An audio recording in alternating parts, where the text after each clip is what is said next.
وَإِذْ قَالَ، اور جب کہا ابراہیم علیہ السلام نے، کیا کہا؟ ربی، اے میرے رب، اجعل، بنا، ھذا، اس، بلدن، شہر کو، کس شہر کی طرف اشارہ ہے؟ مکہ مکرمہ. کیا بنا؟ آمنن، امن کی جگہ بنا. کیونکہ آپ کو معلوم ہے کہ عربوں کے ہاں قبائلی زندگی کی وجہ سے آپس میں لڑائی جھگڑے بہت تھے. تو یا رب اپنے اس گھر کو اور اس کے آس پاس کو تو لڑائی جھگڑوں سے پاک کر دے، کیونکہ پیس ہوگا، سکون ہوگا، امن ہوگا تو تبھی کوئی کام ہوگا نا. عبادت کے لیے یکسوئی ضروری ہوتی ہے. ورزق، اور رزق دے، اہلہ، اس کے رہنے والوں کو، من الثمرات، پھلوں میں سے. اور ثمرہ صرف فروٹ کے لیے نہیں استعمال ہوتا. کس کے لیے ہوتا ہے؟ کسی بھی درخت کا جو حاصل ہوتا ہے، نچوڑ ہوتا ہے یا اس کا فروٹ ہوتا ہے، وہ سب ثمرہ کہلاتا ہے. یعنی کھانے پینے کی چیزیں مراد ہے سبھی. من آمنا، جو ایمان لائے، من میں سے، باللہ، اللہ پر، والیوم الآخر، آخرت پر. اب آپ دیکھیں کہ فوراً ابراہیم علیہ السلام بھی اپنی دعا اب کس کے لیے کرتے ہیں؟ کہ اللہ جو ماننے والے بس ان کو تو پھل دینا، ان کو تو غذا، رزق دینا. قال، اللہ تعالیٰ نے فرمایا، ومن کفر، جس نے کفر کیا، فامتعہ قلیلا، اس کو بھی میں تھوڑا سا فائدہ دوں گا. یعنی صرف ایمان لانے والوں کو نہیں، کافروں کو بھی، سب کو. امتع کا لفظ جو ہے یہ متاع سے نکلا ہے، فائدہ دینا. میم تے عین اس کا روٹ ہے، یعنی میں فائدہ اٹھانے دوں گا اس کو، قلیلاً، تھوڑا سا. کیونکہ دنیا کا فائدہ ہے ہی تھوڑا. دنیا میں کسی کو کتنا بھی مل جائے، قارون کا خزانہ بھی مل جائے تو تھوڑا ہے. اسی لیے ثمناً قلیلا کی بات ہوئی نا پیچھے، یعنی دنیا کی قیمت. دنیا اللہ کے نزدیک کیا ہے؟ مچھر کے پر برابر بھی نہیں اس کی قدر و قیمت. ثم، پھر، استرہ، میں کھینچوں گا اس کو، گھسیٹوں گا اس کو. استرو کا جو روٹ ہے ضاد، رے سے ہے، اسی سے لفظ ضرر نکلا ہے. کسی کو تکلیف دینا، نقصان پہنچانا، کسی کو کسی کام پہ مجبور کرنا. ضاد را کیونکہ بیچ میں یوز ہی ضاد ہوا ہے نا، زو تو ہو ہی نہیں سکتی. الی عذاب النار، آگ کے عذاب کی طرف، یعنی گھسیٹ کھینچ کے اس کو پھینکوں گا. وبئس المصیر، وہ کتنا برا ٹھکانہ ہے. مصیر کا لفظ جو ہے یہ سواد، یہ رے سے. وَإِذْ قَالَ ابراہیم، اور جب ابراہیم علیہ السلام نے عرض کی، ربی، اے میرے رب، گھر بنا لیا اور اس کی صفائی ستھرائی سب کام کر لیے. کہا، اے میرے رب، اجعل ھذا بلدنا آمنا، یا رب اس شہر کو بھی امن والا بنا. یعنی جس شہر میں یہ گھر ہے اس شہر کو پرامن کر دے. وارزق اہلہ من الثمرات، اور اس کے رہنے والوں کو پھلوں میں سے رزق دے، یعنی عمدہ رزق دے. من آمن منہم باللہ والیوم الآخر، ان میں سے جو بھی اللہ اور یوم آخرت پر ایمان لائے. سوال یہ پیدا ہوتا ہے کہ انہوں نے کھانے پینے کا سوال کیوں کیا تھا اس کے رہنے والوں کے لیے؟ اس کے پیچھے کیا وجہ تھی؟ مکہ میں کوئی چیز اگتی نہیں تھی، مکہ میں کوئی چیز بنتی نہیں تھی، وہ ایک ویران علاقہ تھا اس وقت، اور اب تک اس کی زمین کچھ اس طرح اگاتی نہیں. تو ایک جگہ جہاں ہزاروں لاکھوں لوگ ہوں اور وہاں اگتا بھی کچھ نہ ہو تو لوگ کھائیں گے کیا؟ یہ خصوصی اللہ کی غیبی مدد سے ہی ہو سکتا ہے. تو اس لیے انہوں نے اس کی بھی دعا کی. اس سے ایک اور بات یہ پتہ چلتی کہ انسان اپنی دنیاوی ضروریات کے لیے دعا کر سکتا ہے. یعنی اللہ سے رزق مانگنا، کھانا مانگنا کوئی برا نہیں. یعنی بعض لوگ کہتے ہیں نا کہ ہم صرف دنیا مانگتے، آخرت نہیں مانگتے. دنیا بھی مانگی جا سکتی ہے، لیکن صرف دنیا نہیں مانگے، دنیا کے ساتھ آخرت بھی مانگے. یعنی اگر کوئی شخص اپنے رزق کے لیے پریشان ہے اور وہ دعا مانگتا ہے تو اس میں کوئی برائی نہیں. ابراہیم علیہ السلام نے صرف اپنے لیے نہیں، اولادوں کے لیے مانگی کہ اللہ ان کو کھانے کو بھی دینا، ورنہ یہاں رہے گا کون. اور سورۃ ابراہیم آیت 37 میں اس کی مزید وضاحت ملتی ہے، ربنا انی اسکنت من ذریتی بواد غیر ذی زرع عند بیتک المحرم ربنا لیقیموا الصلاة فاجعل افئدة من الناس تہوی الیہم وارزقہم من الثمرات لعلہم یشکرون۔ اے ہمارے رب، میں نے اپنی اولاد میں سے بعض کو ایک بے آباد زمین میں تیرے محترم گھر کے پاس بسایا ہے۔ اے ہمارے رب، میں نے اس لیے بسایا ہے تاکہ یہ نماز قائم کریں، ورنہ گھر بنا کے خود چلے جاتے تو آباد کیسے ہوتا؟ یعنی اگر وہ یہ سمجھتے کہ ہمارا صرف اتنا کام ہے کہ ہم نے گھر بنا لیا اور اس کو مینٹین کر دیا اور اب ہم جا رہے ہیں، اور خود نماز نہ پڑھتے اور نہ آپ کی اولاد پڑھتی، تو وہ آباد تو نہیں ہو سکتا تھا گھر۔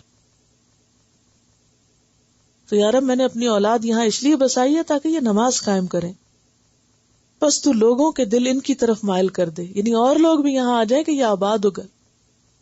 تو اس سے کیا پتہ چلتا ہے کہ صرف مسجد بنانا ہی کام نہیں ہوتا، صرف مدرسہ بنانا ہی کام نہیں، اس کو آباد کرنا اور ہر وہ کام کرنا جس سے وہ آباد ہو، اور اس چیز کی دعا کہ یا اللہ لوگوں کے دل اس کی طرف مائل کر دے۔ یہ نہیں کہ آنے والوں کو بھی انسان بھگا دے، سب کے لیے دروازے کھلے ہوں۔ فَجْعَلْ أَفْئِدَةً مِّنَ النَّاسِ تَهْوِي إِلَيْهِمْ، پس تو لوگوں کے دل ان کی طرف مائل کر دے اور ان کو پھلوں کی روزی عطا کر، تاکہ یہ تیرا شکر ادا کرتے رہیں، یعنی شکر گزار بنے۔ اور ثمرات، جیسے کہ پہلے میں نے عرض کیا کہ میوہ جات کے علاوہ غلہ وغیرہ کے لیے باقی چیزوں کے لیے بھی استعمال ہوتے ہیں، اور اللہ تعالیٰ نے ان کی یہ دعا قبول کر لی۔ تو اس سے کیا پتہ چلتا ہے کہ اللہ اپنے محسن بندوں کی دعائیں قبول کرتا ہے، اور اس یقین کے ساتھ دعائیں مانگنی چاہیے، اللہ کے لیے کچھ بھی مشکل نہیں۔ قال ومن کفر، اللہ تعالیٰ نے فرمایا جس نے کفر کیا، جو نہیں مانے گا، ناشکری کرے گا، فَأُمَتِّعُهُ قَلِيلًا، میں اس کو بھی تھوڑا سا فائدہ دے دوں گا۔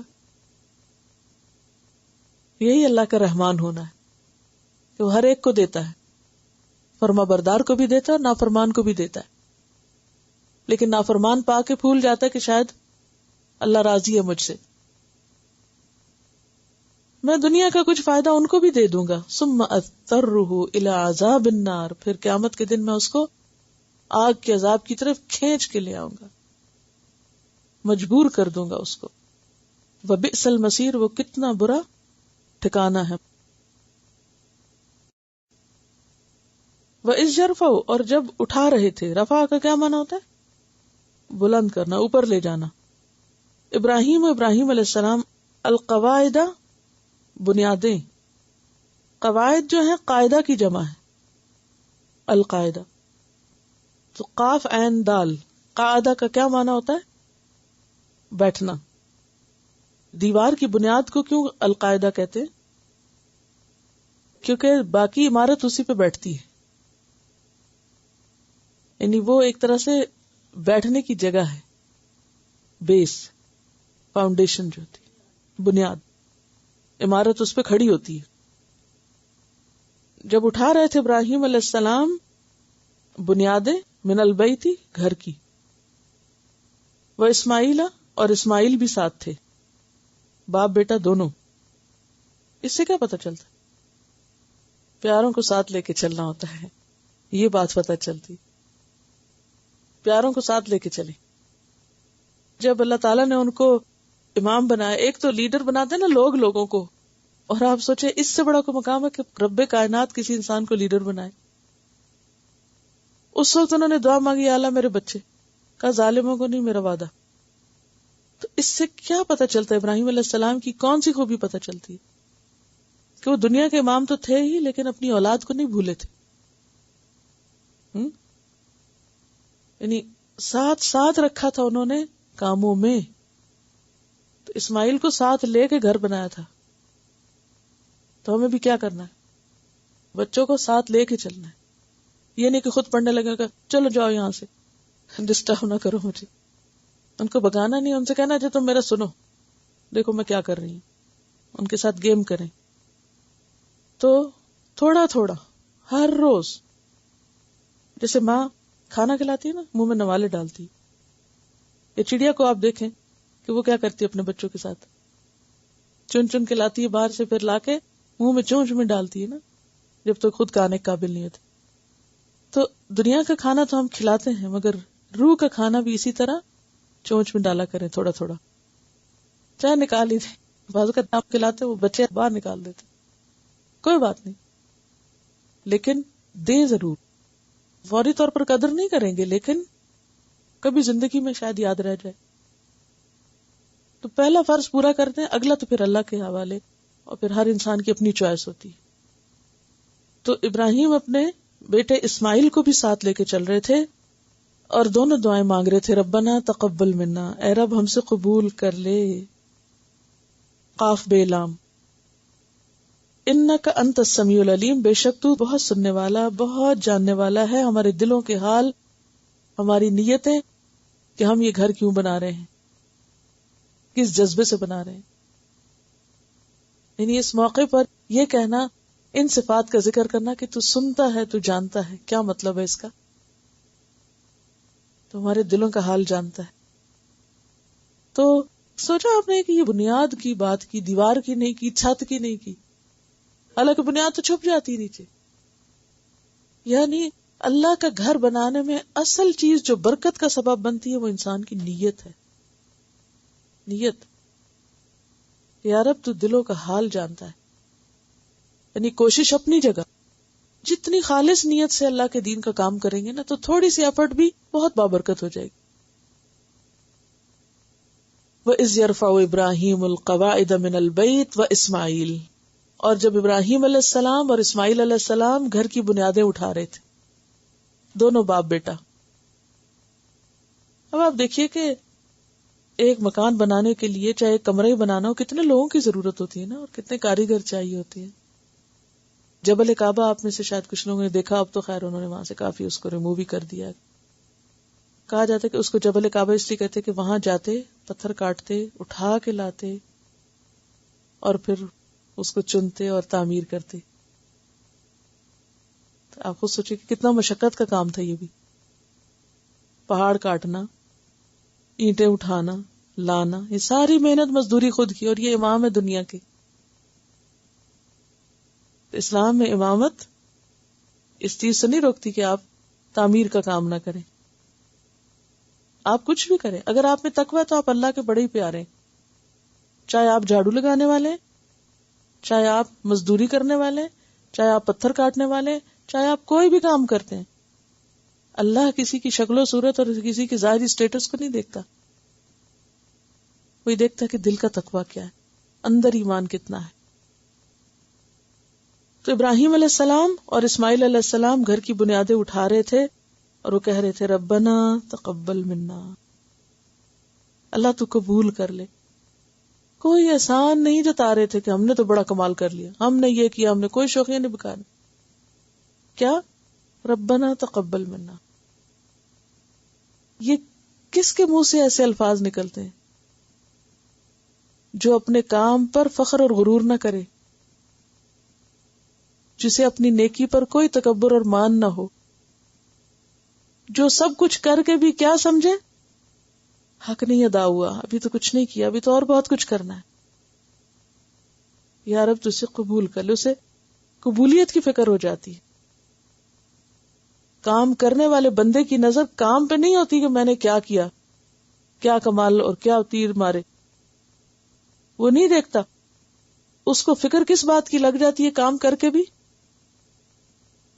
یہ قبول ہو جائے، اب اللہ تعالیٰ کو پسند آ جائے. انک انت السمیع العلیم، بے شک تو سننے والا ہے، جاننے والا ہے. دیکھیے کہ ابراہیم علیہ السلام نے جو کعبہ بنایا تھا، یہ پہلی دفعہ نہیں بنایا تھا. مورخ ہیں ایک قسطلانی، وہ لکھتے ہیں کعبہ 10 بار تعمیر ہوا. سب سے پہلے اسے فرشتوں نے بنایا، دوسری بار آدم نے، تیسری بار شیث علیہ السلام نے، شین یہ اور ثے، اور یہ تعمیر جو تھی طوفان نوح میں گر گئی تھی، جو شیث علیہ السلام کی تھی. شین یہ ثے، شیث. طوفان نوح میں یہ تعمیر گر گئی. چوتھی بار ابراہیم علیہ السلام نے بنایا تھا. پھر پانچویں بار عمالقہ نے بنایا تھا. عمالقہ کون تھے یاد؟ جو وہاں فلسطین میں تھے. اور پھر اصل میں یہ گھر جب بن گیا تھا نا تو پھر لوگ ہر طرف سے یہاں آتے تھے. وہ اللہ تعالیٰ نے ابراہیم علیہ السلام کہا تھا نا اذن فی الناس بالحج، لوگوں میں حج کا اعلان کرو. یاتوک رجالا، پیدل آئیں گے. وہ علی کل ضامر، دبلے اونٹوں پہ آئیں گے. یاتین من کل فج عمیق، دور دراز کی جگہوں سے آئیں گے، دور دراز سے آئیں گے. تو پھر ہر علاقے کے لوگ اور تقریباً تمام انبیاء یہاں جاتے رہے. چھٹی بار قبیلہ جرہم نے بنایا تھا. ساتویں بار قصی ابن کلاب نے، نبی صلی اللہ علیہ وسلم کے اجداد میں سے ہیں. آٹھویں بار قریش نے، آپ کی بعثت سے پہلے قصی ابن کلاب. نویں بار حضرت عبداللہ بن زبیر نے. 10ویں بار حجاج بن یوسف نے. اور اس کے بعد بہت سے بادشاہوں نے اس کی تعمیر اور توسیع میں مسلسل حصہ لیا، اور یہ سلسلہ جاری ہے اب تک. جب آپ جاتے ہیں کچھ نہ کچھ بن ہی رہا ہوتا ہے. ربنا، اے ہمارے رب، وجعلنا، اور بنا ہم کو، مسلمین، فرما بردار. مسلم کی تسنیہ کہتے ہیں دو کو، لکا تیرے لیے، ومن ذریتنا، اور ہماری اولاد میں سے، امتا مسلمتا، ایک مسلمان امت. امت کا روٹ بھی الف میم میم ہے. لکا تیرے لیے جو تیری فرما بردار ہو. ارنا، اور دکھا ہم کو. ارنا کا لفظ ہے نا رآ سے ہے. یہ نہیں کہا سکھا ہم کو، کہا دکھا ہم کو. مناسک ہے نا، ہمارے مناسک. مناسک کا لفظ ہے منسک سے، منسک کی جمع ہے. نون سین کاف اس کا روٹ ہے. عبادت کے طریقے، اور مناسک عبادت کے مقام کو بھی کہتے ہیں اور عبادت کے طریقے کو، یعنی کس جگہ کیا کام کریں. ٹھیک ہے. نسک قربانی کو بھی کہتے ہیں کیونکہ وہ بھی عبادت کا حصہ ہے. بعض لوگوں نے قربانی کے آلٹرنیٹ ڈھونڈ لیے تو اس سے عبادت نہیں ہوتی. قربانی کیا ہے؟ پارٹ آف عبادت. تو مناسک کس سے ہے؟ منسک سے. منسک کس سے ہے؟ نون سین کاف سے. نسک کس کو کہتے ہیں؟ نون سین کاف سے نسک، قربانی کو. اور منسک عبادت کا طریقہ اور عبادت کی جگہ دونوں کے لیے آتا ہے. روٹ ورڈ کا مطلب کچھ بھی نہیں ہوتا. اصل میں اس لفظ کا مطلب ہوتا ہے یا اس کے مصدر کا مطلب ہوتا ہے. روٹ ورڈ تو صرف بنیاد ہوتا ہے نا. ٹھیک. یہاں لفظ آیا ارے نا، دکھا ہم کو. میرا سوال یہ ہے کہ سکھا ہم کو کیوں نہیں کہا؟ ہمیں ہماری عبادت کے طریقے سکھا، یہ نہیں کہا دکھا. ارے نا، دکھا. جی، پریکٹیکل ڈیمونسٹریشن سے جس طرح انسان سیکھتا ہے وہ صرف بول کے نہیں سکھا سکتے. کہ جو کچھ آپ دیکھ کے سیکھتے ہیں وہ صرف سن کے نہیں سیکھتے. جب سننا اور دیکھنا دو چیزیں شامل ہوتی ہیں تو پھر اندر اترتا ہے. تعلیم کا حق کس طرح ادا ہوتا ہے؟ دیکھ اور سن، یعنی دونوں صلاحیتوں کو ساتھ لے کے چلنے سے. ارنا کا رآ، رے الف یہ. ربنا وجعلنا مسلمین لک، اے ہمارے رب ہمیں اپنا فرما بردار بنا لے، اپنا بنا لے. ومن ذریتنا، اور ہماری اولاد میں سے بھی، امتم مسلمتن، ایک مسلمان امت اٹھا، لکا جو تیری فرما بردار ہو. یعنی ہم دونوں کو بھی اپنا بنا لے اور ہماری اولاد میں سے ایک پوری امت اپنی بنا لے. ابھی امت کے لیے دعا مانگ رہے ہیں. وَأَرِنَا مَنَاسِكَنَا، اور ہمیں ہمارے عبادت کے طریقے دکھا. وَتُبْ عَلَيْنَا، اور ہم پر مہربان ہو جا. اِنَّكَ أَنْتَ التَّوَّابُ الرَّحِيمُ، بے شک تو بہت توبہ قبول کرنے والا مہربان ہے. اور اللہ تعالیٰ نے یہ طریقے ان کو عملی طور پر بتا دیے. اب یہ دعائیں آپ دیکھیں کیا مانگ رہے ہیں نا وہاں کھڑے ہو کر گھر کے پاس. ہم بھی وہاں جاتے ہیں اور دعائیں مانگتے ہیں اور صرف دنیا مانگتے ہیں. جو غالب فکر ہوتی ہے وہ دنیا کی ہوتی. یہاں آپ ان کی دعائیں دیکھیں کتنی بیلنسڈ ہے. دنیا مانگی ہے، رزق مانگا ہے، لیکن رزق مانگنے کے بعد بس خلاص، آگے ساری دین کی دعائیں. ربنا، اے ہمارے رب، وبعث، اور بھیج، فیہم، ان میں. وبعث کا لفظ پیچھے پڑ چکے نا. کیا مطلب؟ اٹھا کھڑا کرنا، زندہ کرنا مرنے کے بعد. فیہم، ان میں، رسولن، ایک رسول، منہم، انہی میں سے، یتلو، جو پڑھتا ہو. پھر تلا یتلو تلون، تلاوتن. علیہم، ان پر، آیات کا، تیری آیات. ویعلمہم، اور سکھاتا ہو ان کو، تعلیم دیتا ہو ان کو. الکتابہ، کتاب کی، والحکمت، حکمت کی. حکمت ہے کاف میم، سمجھ، علم، مراد علم نبوت ہے. اور لفظی معنی ہوتا ہے کسی چیز کو اس کی اصل جگہ رکھنا. چیز کو اس کی اصل جگہ رکھنا حکمت کہلاتا ہے. رائٹ ٹائم پہ رائٹ ڈیسیژن. اور ویسے زندگی میں بھی جو ایک آرگنائزیشنل سکل ہوتی ہے یا ترتیب ہوتی ہے زندگی میں، جیسے آپ کے بیٹھنے کی ترتیب ہے، آپ کے کام کرنے کی ترتیب ہے، اس سب کا تعلق کس سے ہے؟ حکمت سے. حکمت کا لفظ حکم سے نکلا. حکم فیصلے کو کہتے ہیں، ڈیسیژن کو کہتے ہیں. حاکم کا لفظ بھی اسی روٹ سے نکلا ہوا. تو حکمت کیا ہے؟ کہ انسان جس وقت میں جو کام کرنا چاہیے وہی کرے، جس وقت میں جو بولنا چاہیے وہی بولے. مثلا اگر اس وقت آپ سو جائیں تو یہ حکمت کے خلاف ہوگا. کیوں؟ اس لیے کہ یہاں آپ اس وقت کیوں آئے ہیں؟ پڑھنے کے لیے. ٹھیک ہے نا. اور جس وقت آپ کو لکھنے کو کہا جائے تو آپ کیا کریں؟ لکھا کریں. اور اگر اس وقت آپ لکھے نہیں، ادھر ادھر دیکھیں تو کیا مطلب ہے؟ کہ آپ حکمت سے خالی ہیں. تو حکمت کا پھر سینس کیا ہوئی؟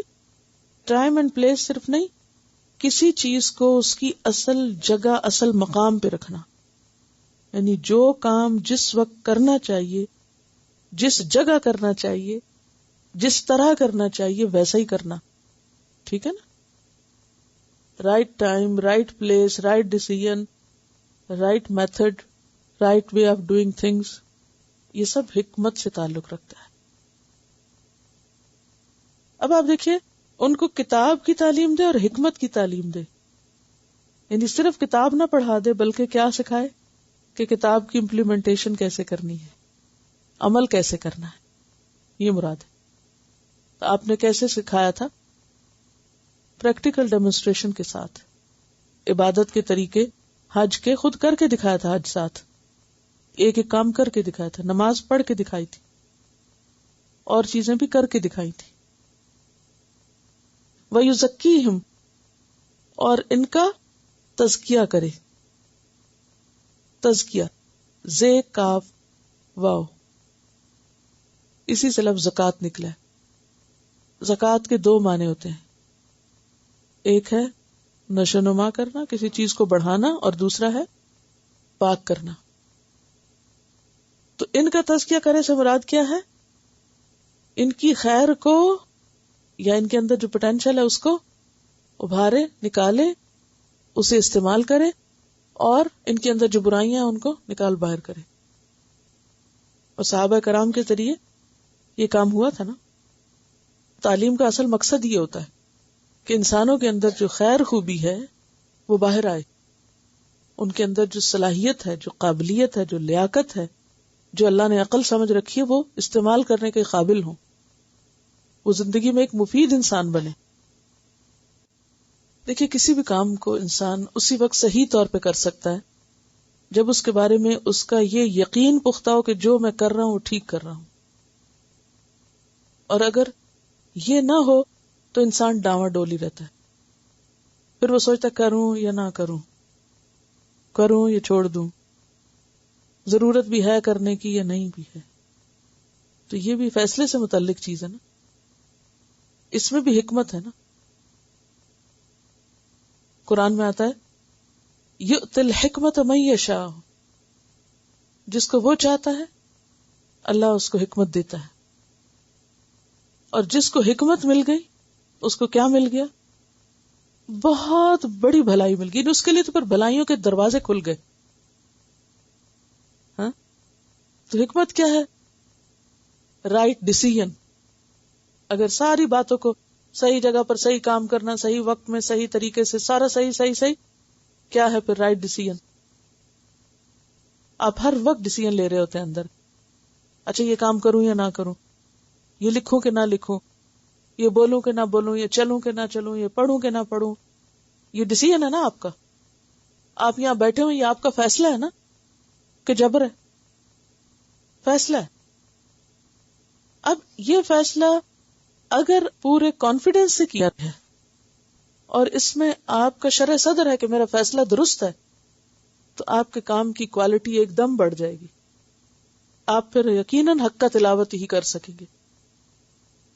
اور اگر آپ ابھی تک یہ نہیں دریا پار کیے نا تو آپ لڑکھڑاتے رہیں گے. آپ میں سے بہت سے لوگ گاڑی چلاتے ہوں گے، اگر انہیں یہ کانفیڈنس ہو کہ میں صحیح راستے پہ جا رہی ہوں تو گاڑی چلانے کا طریقہ کیا ہوتا ہے؟ انداز کیا ہوتا ہے؟ طریقہ نہیں، انداز کیا ہوتا ہے؟ سکون سے چلتے جاتے. اور اگر آپ کو ایک لمحے کے لیے بھی شک پڑ جائے تو ہاتھ کہاں ہوتے ہیں؟ ہاں گھبرا جاتے ہیں نا. اور پھر گاڑی کی جو سپیڈ ہوتی ہے نا اس پہ اثر پڑتا ہے. تو آپ کی جو سپیڈ ہے وہ اسی وقت درست ہو سکتی ہے جب آپ کا یقین درست ہوگا کہ آپ جو کر رہے ہیں وہ صحیح کر رہے ہیں. ہمارے یقین کو درست ہونا چاہیے کہ یہ چیز میری ضرورت ہے، یہ میری ضرورت ہے کہ اس کتاب کو پڑھنا. تو پھر آپ کی سپیڈ درست ہو جائے گی. Your attitude determines your altitude. آپ کہاں تک جاتے ہیں اس میں آپ کا ایٹیٹیوڈ کاؤنٹ کرتا ہے. اور ایٹیٹیوڈ کب درست ہوتا ہے انسان کا؟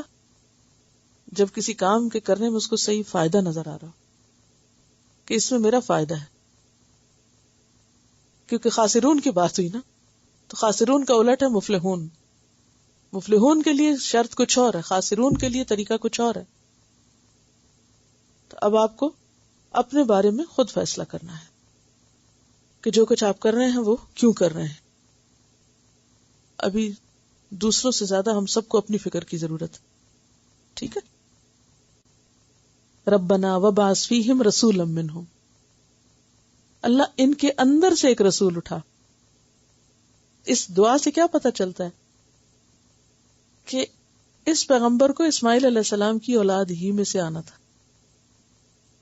کیونکہ انہوں نے دعا مانگی تھی نا ابراہیم علیہ السلام کے ساتھ. اور عربوں میں ابراہیم اور اسماعیل علیہ السلام کے بعد کوئی پیغمبر نہیں آیا، پھر حضور صلی اللہ علیہ وسلم آئے، اور یہ دعا 2500 سال بعد قبول ہوئی.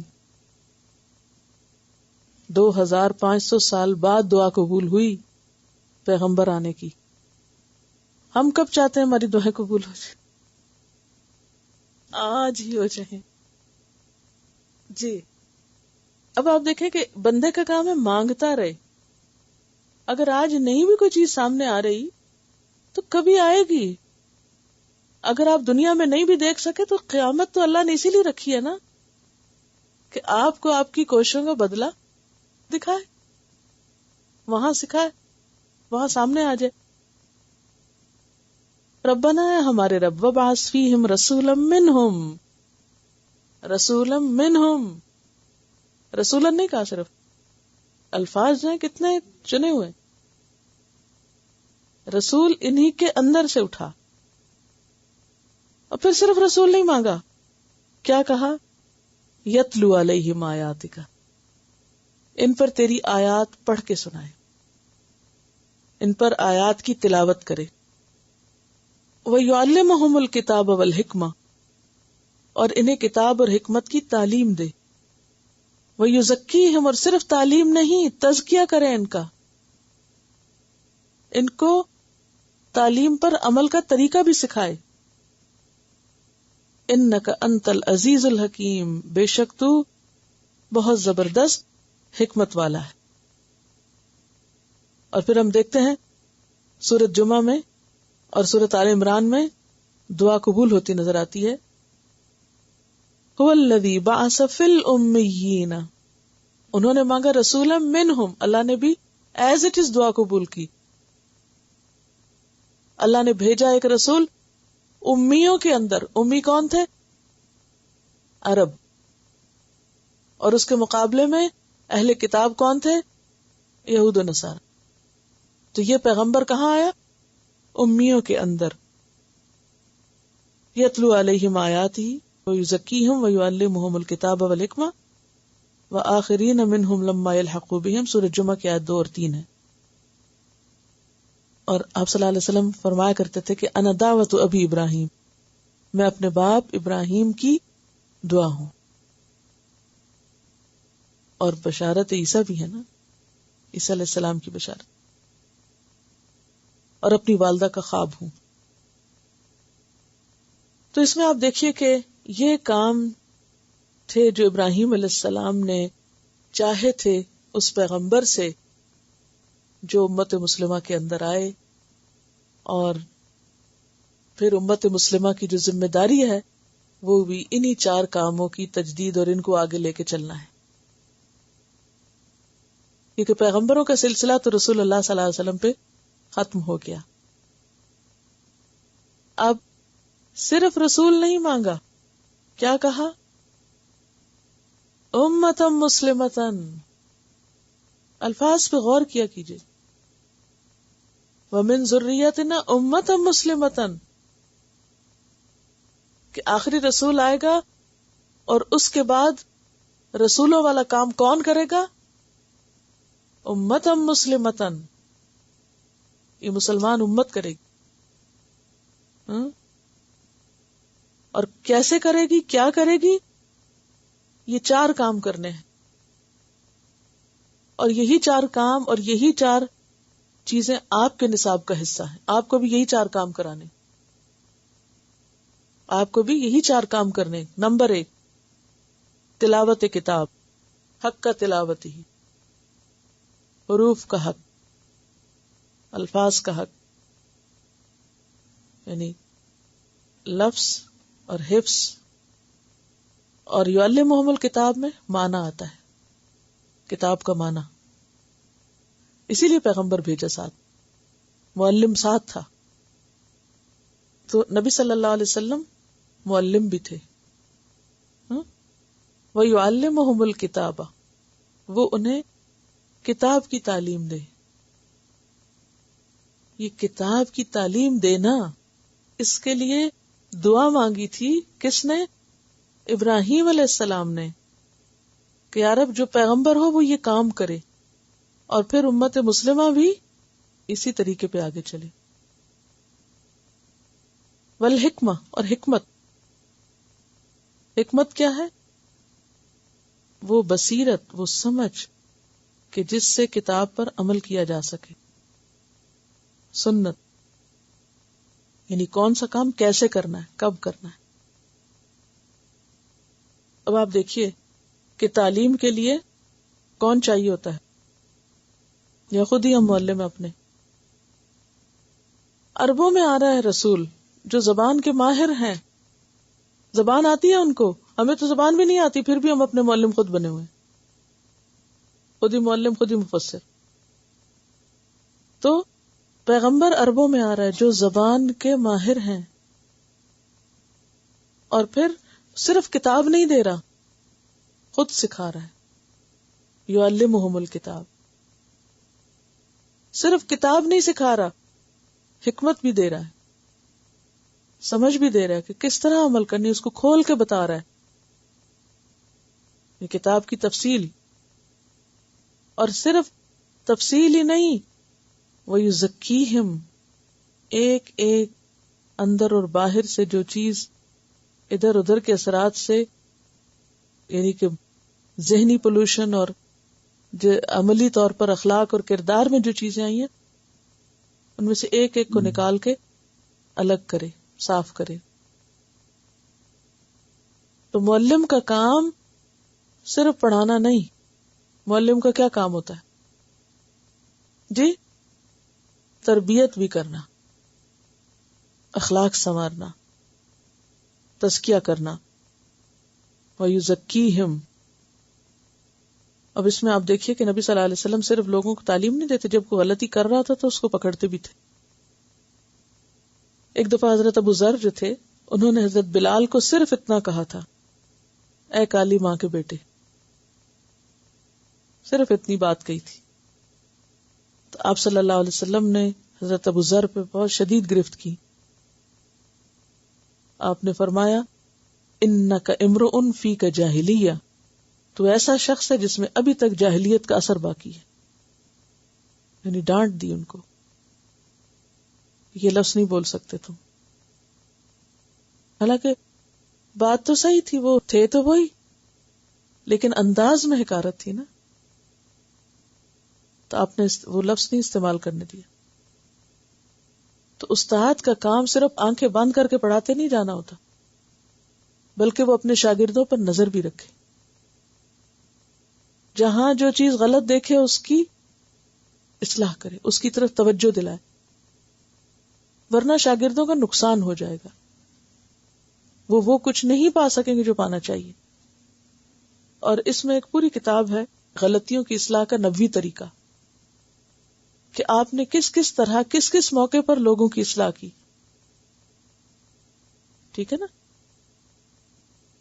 تو دین کی تعلیم جو ہے یہ صرف کورس پورا کرنے کا نام نہیں ہے. ہم کورس پورا کر لیں، اتنے دن میں اتنے سپارے ہو جائیں، اتنے دن میں اتنے سبق ہو جائیں، یہ تو ٹھیک ہے، کرنا ہی ہے، لیکن اصل کام کیا ہے کہ انسان سنورے. ٹھیک ہے، انک انت العزیز الحکیم، تو بہت زبردست ہے، حکمت والا ہے، یعنی تو اپنا کام کر کے رہتا ہے اور تیرے سارے کام بہت حکیمانہ ہیں، ان میں بہت حکمت ہے. یعنی تجھ پہ ڈالتا ہوں، جب تو چاہے یہ کرے. اور آپ دیکھیں کہ پھر 2500 سال بعد رسول اللہ صلی اللہ علیہ وسلم تشریف لائے، اور ان بیچ کے 2500 سالوں میں آپ ہی کے ایک دوسرے بیٹے اسحاق علیہ السلام کی اولاد اور ان کی پوری نسل کو کام کرنے کے لیے مہلت دی گئی. پہلے انہوں نے کام کیا، پھر جب انہوں نے یہ ثابت کیا کہ اب ہم نہیں یہ کرنے کے لائق اپنے عمل اور رویے سے، تو اللہ تعالیٰ نے امامت دوسری طرف منتقل کر دی، اور قیامت تک کے لیے اب یہ امامت نبی صلی اللہ علیہ وسلم کی طرف منتقل ہو گئی. اور اس کے بعد اب اس امت کی ذمہ داری ہے کہ اس ورثے کو آگے لے کے چلے. اب آپ دیکھیں اس میں پورا تعلیمی نظام ہمیں دے دیا گیا کہ تعلیم کی بنیاد کیا ہونی چاہیے، تعلیم میں کیا کیا چیزیں ضروری ہیں، تعلیم کے لیے کیا ضروری ہے. یعنی استاد کا کام ہے کہ شاگردوں سے کام کروا لینا، چھوڑنا نہیں. دیکھیے تعلیم کے لیے سب سے پہلے ایک جگہ کا ہونا ضروری ہے. ایک تو لیکچرز ہوتے ہیں، ادھر اس مسجد میں گئے، وہاں لیکچر ہوا، وہاں ہوا، وہاں ہوا، ٹھیک ہے، آئے سنے گئے. وہ ایک اچھا جھونکا ہوتا ہے ہوا کا، موسم بدل جاتا ہے، لیکن وہ ایسے ہی ہوتا ہے جیسے موسمی بارش ہوتی ہے. جب موسم آیا، بارش ہوئی، ٹھنڈک ہو گئی، موسم بدلا، حالات ویسے کے تیسے. تو تعلیم کا کام اس سے مختلف ہوتا ہے. تعلیم کے کام کے لیے سب سے پہلے ایک مرکز چاہیے ہوتا ہے، ایک جگہ چاہیے ہوتی ہے، ایک ماحول چاہیے ہوتا ہے. ایک اسکول چاہیے ہوتا ہے. ابراہیم علیہ السلام نے بھی اس جگہ پر جہاں 2500 سال بعد صحیح کام شروع ہونا تھا کیا کیا تھا؟ مرکز بنایا تھا، جگہ بنائی تھی. تو خانہ کعبہ بنایا اور پھر بتا دیا گیا کہ اس کو کس طرح مینٹین کرنا ہے اور اس میں کیا کیا کام ہوں گے. اور پھر اس کے بعد رسول اللہ صلی اللہ علیہ وسلم کی آمد ہوئی. پھر اس کے بعد کتاب اتاری گئی. پھر آپ نے اس کتاب کی آگے تعلیم دی، اس کے حروف، اس کے الفاظ، اس کی ادائیگی، اس کی تلاوت، خوبصورت آواز کا ساتھ شامل ہونا جس کا حکم موجود ہے احادیث میں.